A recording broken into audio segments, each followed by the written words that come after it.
All right, let's take you to our top story right now. 5 years, no trial yet, no charges framed, and today the top court of the country denied bail to Sharjeel Imam and Umar Khalid, leading to widespread debate. That's how it panned out.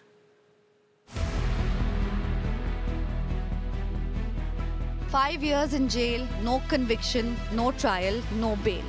Pre-trial detention continues.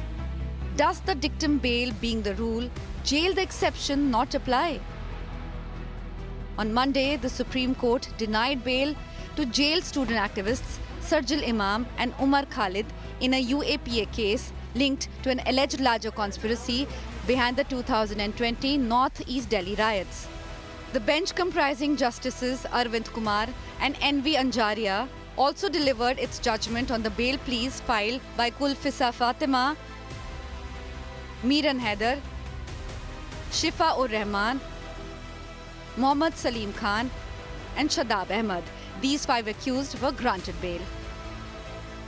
The country's top court declined to grant bail to Umar Khalid and Sharjeel Imam, citing the gravity of the allegations and the stage of the trial.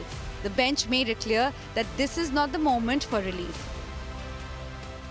The court said that there was clear prima facie evidence of criminal conspiracy. The judges said liberty for bail under UAPA is different in the context of national security. The top court observed that all accused in the case can't be treated equally and that pre-trial detention can't be counted as punishment. The Supreme Court added that Umar Khalid and Sharjeel Imam can apply for bail again after the examination of all prosecution witnesses in the matter is completed or after 1 year, whichever comes first. The Delhi court argues that the accused were not mere participants but active players in a larger conspiracy, while the defense maintains there is no evidence linking them to any act of violence. Police further claim that the accused's speeches contributed to the violence, a charge the defense rejects, saying the speeches are being misread as criminal intent.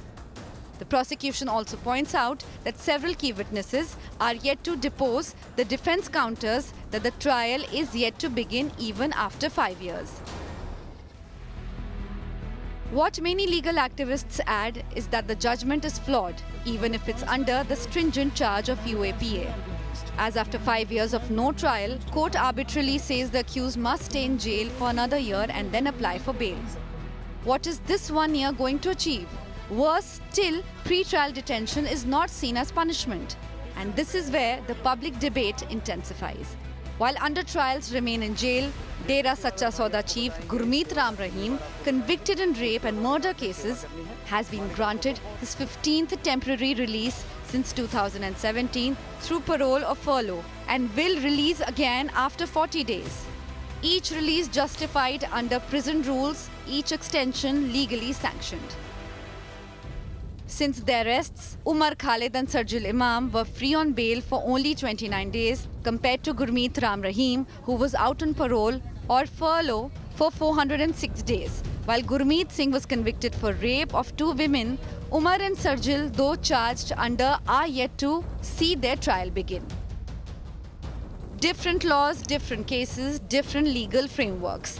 But the comparison has ignited uncomfortable questions. Under trials wait, convicts walk out again and again. As legal distinctions clash with public perception, one question refuses to fade. Is India's judicial system structurally flawed, or is justice increasingly seen as unequal? Bureau Report, India Today. All right, tracking the case very closely, my colleague Shrishti Oja joins us. She's been following the case of Sharjeel Imam as well as Umar Khalid over many years now. Shrishti, can you take us through on what grounds was bail denied? Till now, both Sharjeel as well as Umar Khalid have been collectively treated along with the 5 where charges were concerned, where conspiracy was concerned, yet a differentiator was made today.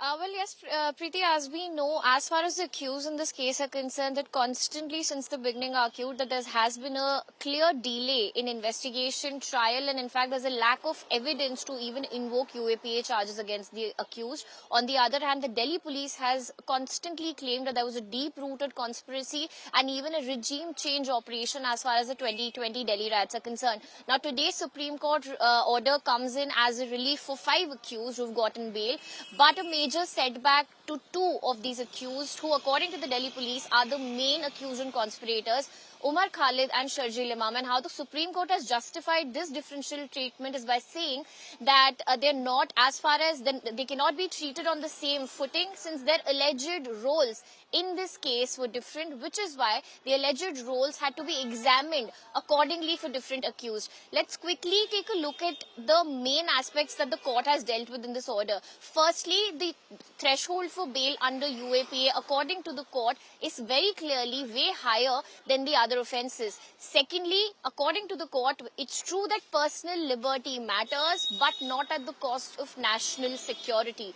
The court has very clearly said that when allegations of national security, sovereignty or integrity of a country are made, delay cannot operate as a trump card. If anything, it operates as a trigger for higher judicial scrutiny.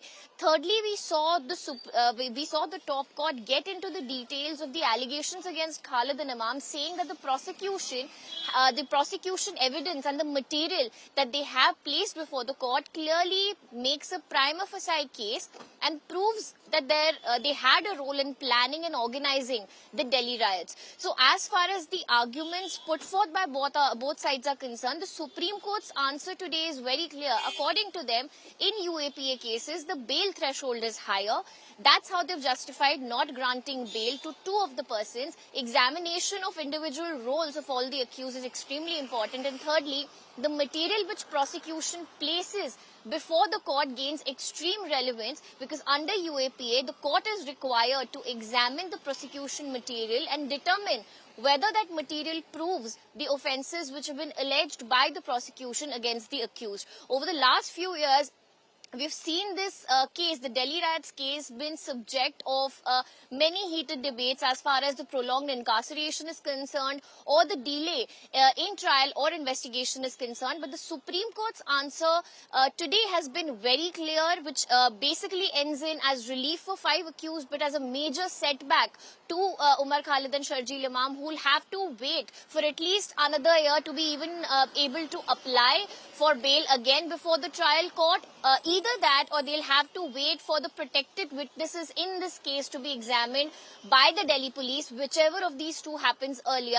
After that, they will be at liberty to again approach the trial courts. So as of now, of course, the case is not over, the story is not over, but the battle will now again shift back to the trial courts as far as this case is concerned. Back to you. All right, Shrishti, appreciate you joining us.